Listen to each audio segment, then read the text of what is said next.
It was a sweltering summer afternoon in Iowa. President Donald Trump's motorcade cruised down a dusty country road, heading toward a campaign rally in Des Moines. The sun blazed overhead, casting long shadows across golden wheat fields. Suddenly, the convoy slowed. Up ahead, a rusted red tractor blocked the road. Standing beside it was an old farmer in worn overalls, his clothes stained with dirt and his face etched by decades of hard work. Secret Service agents stepped out first, scanning the area. Trump rolled down his window impatiently. "What's the holdup?" he barked. The farmer squinted at the president. "Your motorcade's been kicking up dust and scaring my cattle. I need you to slow it down," he said, steady and firm. Trump's face reddened. "I'm the president of the United States. You don't tell me what to do." The farmer didn't flinch. "And I'm a farmer who's worked this land for 50 years. I don't care who you are. Respect goes both ways." Silence fell. Then a small voice called from the farmhouse. "Grandpa, is everything okay?" Trump turned and saw a young girl, no older than 10, standing on the porch. She looked pale and fragile, clutching a stuffed bear. The farmer's stern expression softened. "Go inside, sweetheart. Everything's fine." But Trump's eyes lingered on the girl. Something about her unsettled him. He turned back to the farmer, his tone less harsh. "Who's the girl?" "My granddaughter, Lily," the farmer replied. "She's been sick." Trump frowned. "Sick how?" The farmer hesitated, then sighed. "Leukemia. Treatments are expensive. We're barely scraping by. Hospital bills keep piling up. We don't need dust on our cattle, Mr. President. We need help." Trump crossed his arms. "And you think blocking the road fixes that?" "No," the farmer said. "But folks like us don't get noticed unless we make noise." Trump glanced back at Lily. She gave him a small, shy wave. For a moment, the billionaire-turned-president didn't know what to say. Then he opened a car door and stepped out. Secret Service stiffened, but he waved them off. "Take me to your farm," Trump said. The farmer blinked. "You serious? You want attention? You got it. Show me what you're dealing with." They walked toward the farmhouse, past sagging fences and peeling barn paint. The place was clearly struggling. "How bad is it?" Trump asked. "I used to do well," the farmer said. "Prices dropped. Costs went up. Then Lily got sick." "What about government aid?" "Loans." The farmer scoffed. "Ever tried applying?" "Red tape everywhere. I'm drowning in paperwork while my granddaughter fights for her life." Inside the house, Lily sat on the couch and opened a worn sketchbook.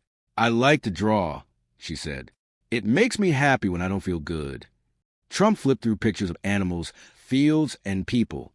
One drawing caught his eye. A blond-haired man standing beside a farmer. "Who's this?" Trump asked. "That's you," Lily said. "I see you on TV. You help people, right? I thought maybe you could help my grandpa."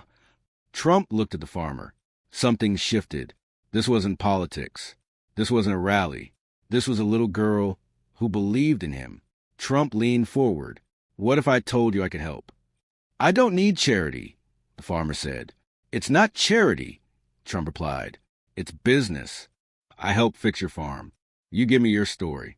People need to hear what's happening to farmers like you." The farmer thought for a long moment. "All right," he said, "but only if you mean it." Trump extended his hand. "I don't make empty promises." They shook. Within an hour, trucks arrived. Agricultural experts, business consultants, financial analysts. One man approached Trump. "The farm's in serious trouble. Equipment is outdated. Debt is high." Trump turned to the farmer. "How much do you owe?" The farmer hesitated. "About $200,000. Lily's eyes widened. "That's a lot." Trump nodded calmly. "All right, let's get to work." For once, it wasn't photo op. It wasn't politics. It was personal. And for the first time in a long while, the old farmer felt something he hadn't felt in years. Hope. "This is prime land." One expert said, "studying the soil." "But your biggest problem isn't just money. It's unfair market pricing." Henry sighed. "Tell me something I don't know." Trump looked up. "What do you mean?" The expert explained, "Large corporations control most of the food supply chain. Farmers like Henry get squeezed. Low prices of their crops, high costs for supplies. It's a rigged system. Henry nodded. That's why so many farms go under. We work harder, but earn less. Trump tapped his chin. That's bad business. Henry smirked. You're telling me. For the first time, Trump realized this was bigger than one struggling farm. And he wasn't the type to walk away from a challenge. Trump gathered the experts and Henry together. All right, let's talk solutions. One expert said, we could refinance the debt, but it's risky. Another added, new equipment would help productivity, but it requires major investment. Trump turned to Henry. If you had a fresh start, what would you do differently? Henry thought for a moment. I'd focus on sustainable farming, organic crops, cut out the middleman, sell directly to customers. Trump nodded. Smart, but that takes capital. Henry crossed his arms, which we don't have. Trump smirked. Not yet. Silence fell. Trump straightened his jacket. We're going to turn this farm into a success story. Henry raised an eyebrow. How? First, we wipe out your debt. Then we transform your farm into a direct supplier. No middlemen. Higher profits. Henry's jaw tightened. And you're doing this out of the kindness of your heart. Trump chuckled. No. In exchange, I want a partnership. You'll be the face of a new farming initiative. Henry hesitated. He never wanted the spotlight. But saving his farm and Lily's future mattered more. He extended his hand. All right, let's do this. They shook, sealing a deal that would change everything. With Trump's backing, Henry's farm became a testing ground for new agricultural methods. Old equipment was replaced. Sustainable practices were introduced. Local farmers took notice. If Henry can turn things around, they said, maybe we can too. Lily watched workers repair the barn, eyes wide with excitement. Grandpa, our farm looks so nice. Henry smiled, though doubt lingered. Trump noticed. I don't do half measures, Henry. We're in this all the way. For the first time in years, Henry allowed himself to hope. News spread fast. Reporters arrived. Cameras rolled. A struggling farmer helped by the president. What does this mean for America's agriculture? Other farmers began calling, asking how they could join. Trump saw the bigger picture. This wasn't about one farm. It was about fixing a broken system. At a press conference, Trump announced, we're giving power back to farmers. No more middlemen. No more unfair deals. This is just the beginning. The crowd erupted in applause. Henry watched, stunned. His small farm had started something huge. Then disaster struck. A violent storm tore through the area, destroying part crops. Henry clenched his fists. We just got back on our feet.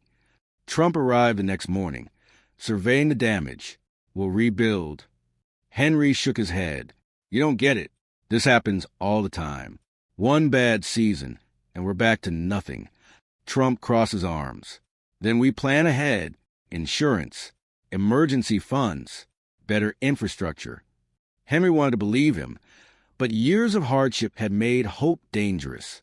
Trump placed a hand on his shoulder. Trust me, we're not giving up.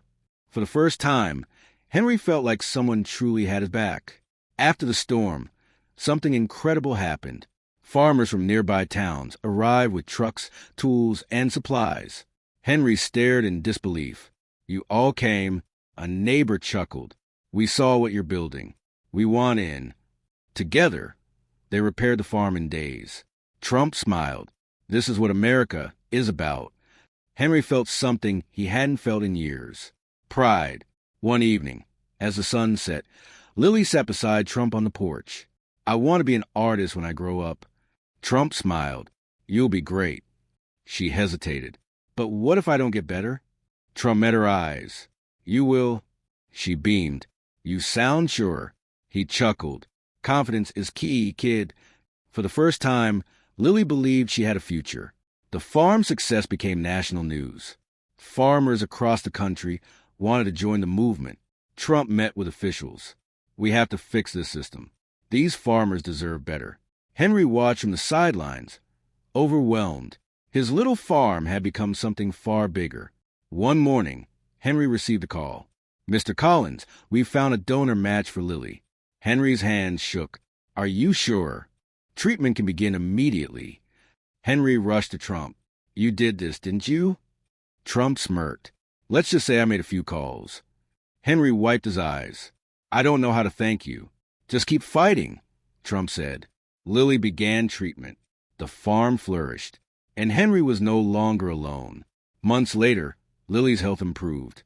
At a gathering, Henry raised his glass. To the man who changed everything. Trump smiled. I just gave you a push. Henry grinned, and it was exactly what we needed. Years later, Lily became an artist, painting the farm that changed her life. And in the heart of Iowa, a once-forgotten farmer became a symbol of resilience.